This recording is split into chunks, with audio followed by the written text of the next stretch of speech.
आता आमच्या इथं खूप पाऊस चालू आहे. तुम्ही बघू शकता किती पाऊस आहे. तुम्हाला दाखवते. हे बघा. इतका पाऊस चालू आहे. विराज येतच असेल शाळेतून. आणि मी तुम्हाला आमची हरळ पण दाखवतो. चला उभे.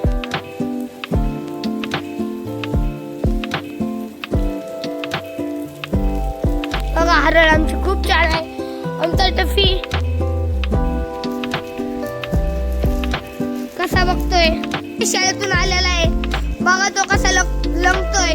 आम्ही काल कबड्डी खेळताना तो पडला म्हणून तो असा लंगतोय. म्हणून तो आईच शाळेत आहे. मी तुम्हाला सांगणार आहे माझ्या शाळेचं नाव आणि पाऊच मधले पेज. मी आता 5th स्टँडर्ड मध्ये आहे. माझ्या शाळेचं नाव विजय इंटरनॅशनल स्कूल आहे. हा माझा पाऊच. एवढे माझ्याकडे पेन आहे. हा 10 पेन.